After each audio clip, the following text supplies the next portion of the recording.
Alam kong hindi ka interesado sa buhay ko, pero panoorin mo ang video ko hanggang dulo. Yun, nag-jacket na lang po pala ako dyan kasi lalabas po ako at bibili ng bawang at lemon. So bakit nga pala ako naka-jacket? Kasi siyempre hindi po ako makakapagpayong dahil gabi. Dahil nakakaya naman po kung magpapayong ko, tas gabi baka pagtawanan po ako sa labas niyan.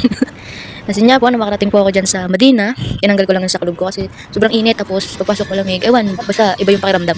Then tapos na, inanap ko lang yung bilihan ng lemon at bawang ko sa nakalagay doon part. Tapos yung bawat pagbili po dito ng mga ganyang bagay is kinikilo po. Kinikilo po bago po bayaran sa cashier. So ganun po dito. Then nung makatapos po ako makapagpili dyan, nagmamadali na rin po akong umuwi kasi tumatawag po si ate kasi sabi niya maglalakad daw po kami. Tapos yan, nung mabili ko po, lumuwi na nga po ako. Dali-dali pa yan. Sagay na po yan, nagmamadali na po. Init dito, lumabo na yun sa inyo. Masasabog pa tayo kasi hindi ko nakita yun. Uwi na ako. Ang malit pa.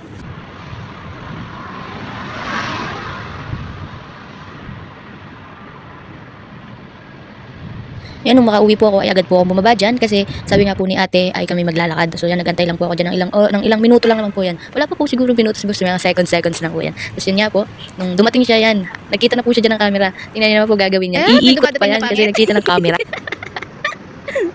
At kakalabas lang po na yan galing trabaho. Ay, talaga naman. Yan, nag-umpisa na nga po kami maglakad. Di pa po kami nakakailang ikot niya. Ay, ako po ay pawis-pawis na. Sabi po sa akin, ate, bakit kayo naman nag-jacket ka ba? Ay, alam mo naman kainit. Sabi ko naman po, yun na nga po ay mainit. Eh, di nag-jacket ako kasi nakakatuklap sa balat.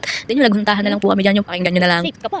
Kasi hindi mo mararamdaman yung parang hinuhukay mo dyan. Wala kang masakit sa tenga. Oo. Kasi Meron may lang masakit sa tenga, ano talaga, ang Cebu Pacific. Cebu Pacific sa tenga. Sakit Pag nasa dulo ka, Oo. malapit Tapos sa malapit ka sa may LC. Nakakabisit. may bungkaw.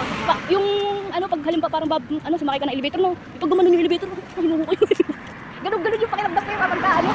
Pagka nasa aeroplano, tapos pagka siya ay maglalanding na, no? Yung kumakalabag yung gulong sa hallway. Ay, wala siguro, masasaksak ako. Saringtik na yan. Yun, matapos nga po pala namin maglakad, ako po yung umuwi na at magpapahinga na rin po ako. Tapos mag-e-edit. So yun, ingat po kayo palagi and God bless. Huwag po natin kalimutan mag-pray and magpasalamat lagi kay Lord.